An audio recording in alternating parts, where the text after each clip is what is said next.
Welcome back to the channel, ladies and gentlemen. My name is Anthony Salic. Here we are again, covering episode 5 of Secret Invasions. Okay, so we got a lot to talk about. First of all, just want to say thank you guys for the love and support. I don't think I always say that, but thank you guys so much just for anyone who's been watching or listening. Really, really do appreciate it. One of the things that I've been so excited for about this show is really the stakes and the level that we're getting to it. And so now watching this episode, it gets better and better. I'm not gonna say that it's like one of the best MCU shows because we have to wait until the finale, but I will say it's one of those things where I appreciate for what it's doing, and I do appreciate some of the things that we've seen. So to kind of break down this episode, last week we ended it off with Talos dying and the U.S. President Ritson getting injured, Fury sort of on his own, and all of these different things that have been happening that have been leading to World War III. Well, we opened this episode off, and I'm trying to remember, how did we open this episode? Was it with Fury or was it with Gravik? I don't know. I'm just kind of thinking of how I remember it. But anywho, the episode, I remember the beginning of the episode actually had this great intense scene in which the people of Skrullos, New Skrullos, are basically, yeah, I remember how it is. So Gravik is basically talking to his people, the people of New Skrullos, and he's like, we almost killed the president, but we didn't, and it's kind of your guys' fault, but not me because I'm Gravik.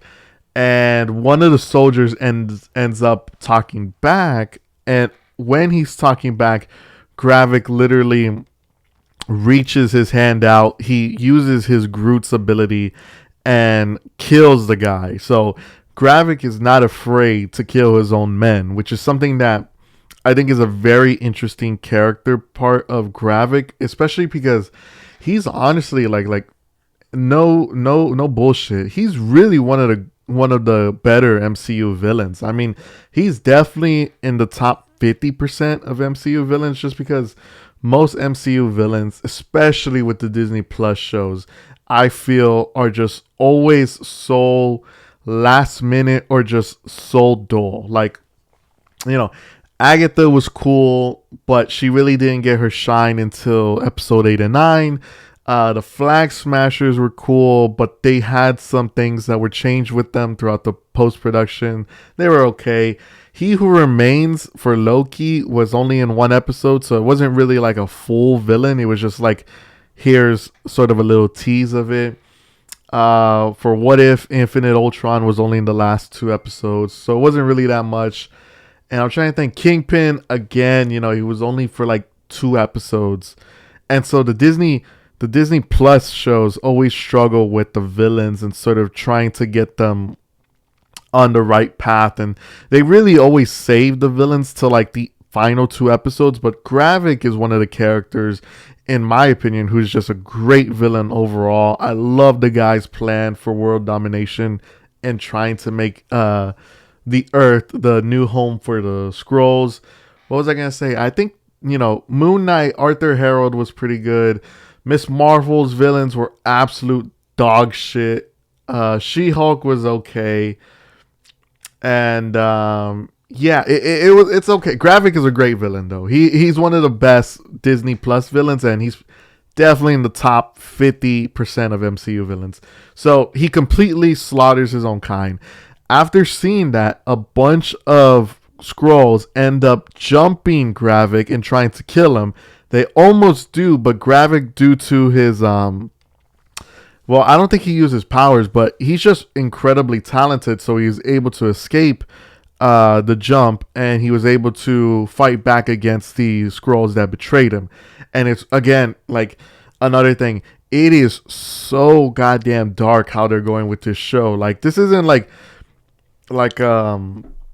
this isn't like a Hawkeye, or this isn't like a WandaVision where everything's like kind of PG-13, or at least like TV-14. Like, this is straight up TV MA stuff. Like, you see people getting shot, you see the bullet holes, you see the gunshot, you see the blood splatter, you see the death in the shots. And it's just, again, it's like one of the darkest MCU projects that I will say. It definitely is very dark. So moving along that, we catch up with Fury meeting up with Gaia, and they're essentially trying to come up with a plan in order to stop Gravik. We find out that Gravik wants something known as the Harvest, and Gaia essentially wants to go bury her father. So Fury tells Gravik to take Talos's body to Priscilla. I believe her name was Priscilla, and so that they can bury Talos there.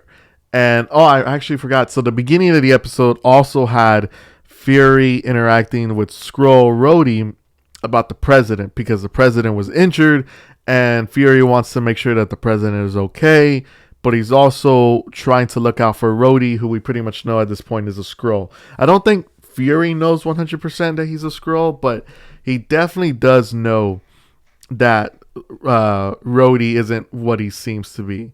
So that's pretty interesting. So fast forward a little bit, and we finally get to kind of like the climactic point where a couple of things happen. Gaia is with Priscilla, and they end up getting ambushed by a bunch of Gravik's men.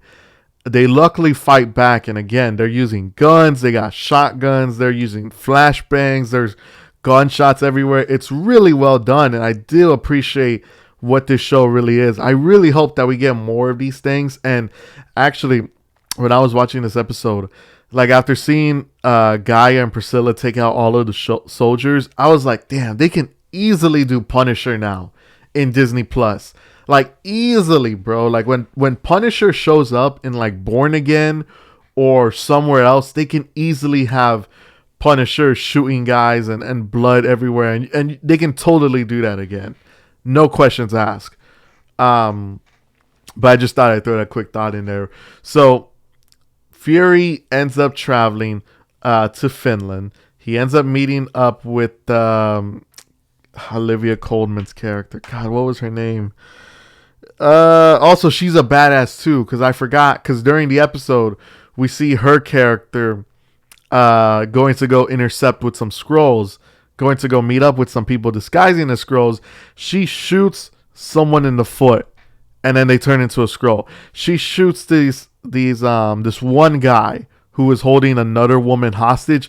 She just flats out shoots them in the head, and like you actually see the reaction. It's like, God damn, they're brutal with this show. It's really, really well done. I do appreciate what they're doing with this show.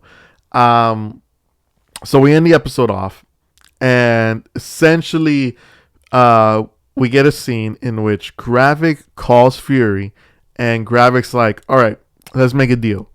You give me the Harvest, and I'll stop everything from happening. I'll stop World War III from happening. So we kind of get this lingering question of, well, what is the Harvest? You know, what's that all about? So fast forward a little bit. We get towards the end. Gaia and Priscilla end up burying or burning Talos's body. They give him a Skrull appropriate funeral, and we get to see sort of Gaia give her last thoughts to Talos. So yeah, Talos is officially dead, which kind of sucks. I know that there was a little bit of speculation from last week's episode, but I mean, hey, if you know, it's good that, you know, on one hand I do like Talos, and I kind of wish he could have been here for longer, but on the other hand, I appreciate the show for actually standing their ground. You know, Talos isn't one of the biggest, you know, he's not a big character in the show, but the fact that they're willing to actually go the lengths of killing characters, I think is really, really appreciated. And, you know, it also gives good character development to the characters, you know, to Gaia and Fury and everyone else and whatnot.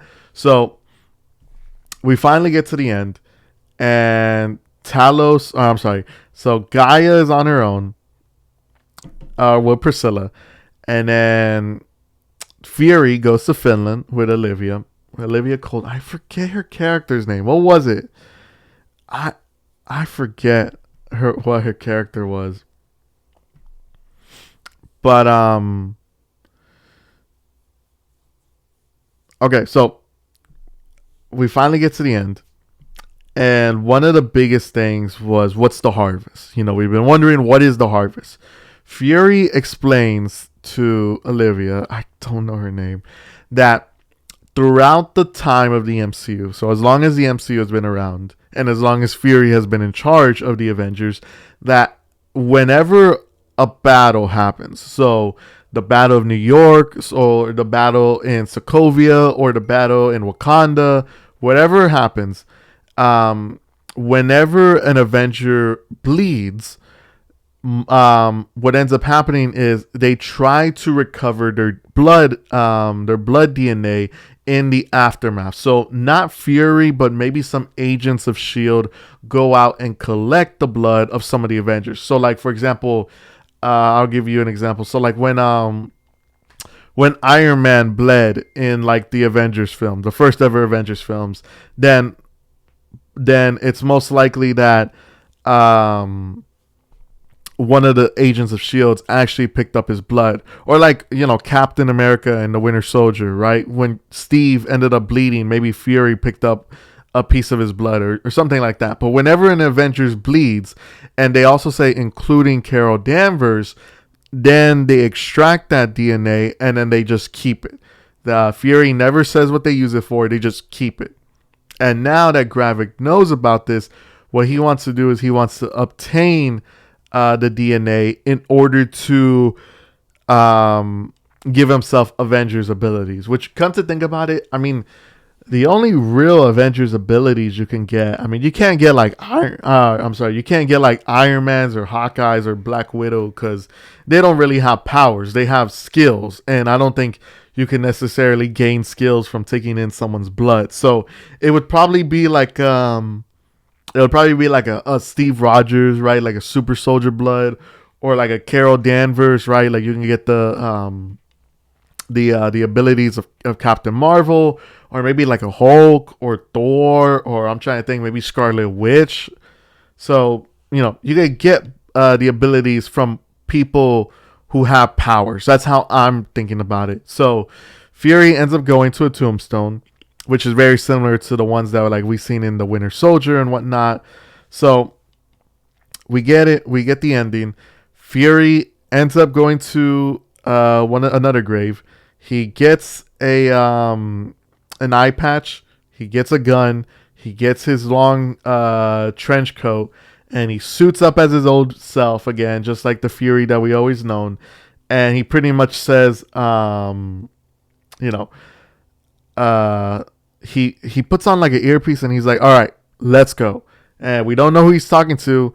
There's some theories out there of who he can be talking to, but essentially we got the biggest one. And yeah, this is the setup for the finale. So again, it's scary to think that we're at the end of the series and we don't know what's going to be going on, but because of the way that they've been doing these episodes, and because of the way that they've been really, really good, I'm just overall excited. Then I cannot wait to see the finale. I do think it's going to be good, because last time they did a great job, or I'm sorry, these episodes, that's what I meant by last time, but these episodes have been really, really solid, and I really do appreciate them. So I am 100%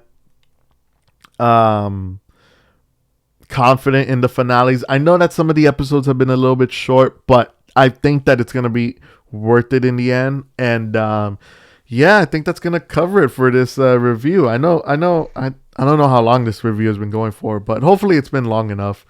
But yeah, man, I'm so excited, dude. It's going to be so freaking good.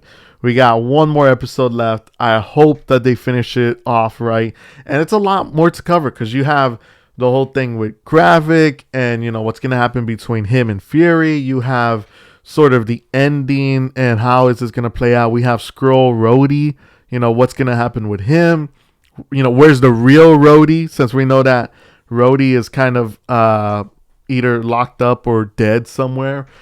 And like what's gonna happen with the scrolls? You know, because there's we've already known there's over 1 million scrolls in planet Earth. So something is gonna happen to these scrolls, and I hope that they figure it out. Not entirely by episode 6, but I hope that they're able to at least leave it on a good note. Maybe some of it will be solved in like the Marvels, because they have said it that the Marvels is going to be a sequel to Secret Invasions, but who knows? We're going to have to see. I just hope that they finish strong.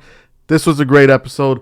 Honestly, it was short, but really, really well done. I'm going to give this like a solid 9, which I think is the highest I ever gave an episode. It was really good. I think between last week and this week, they just been really, really solid. So, oh, and we also, there's another thing. Last thing I want to say. There was a part where Fury is on a plane and we see a cameo by the guy who played Mason from Black Widow. If you guys don't know, or if you guys haven't seen Black Widow, one of Black Widow's friends when she was on the run was this guy named Mason, who is played by the actor O.T. I forgot his last name. His name is O.T. And he makes an appearance this episode, which is like the most random cameo. Like, honestly, it's just like, what's this guy doing here? Like honestly, I was like, what's Mason doing here? I know he was in Black Widow, but I guess he knows Fury as well. I mean, Black Widow and Fury were pretty close, so kind of makes sense that they would know Mason. Fun little cameo, but I really did enjoy it. But anyway, guys, that's going to end this episode off. I hope you guys did enjoy. If you guys did, please be sure to leave a like, comment, and subscribe. One more episode, guys. So by this time next week, we're going to be done with Secret Invasions, and I cannot wait to see it. But until next time, guys, my name is Anthony Salic, and I'll see you all next time. Peace.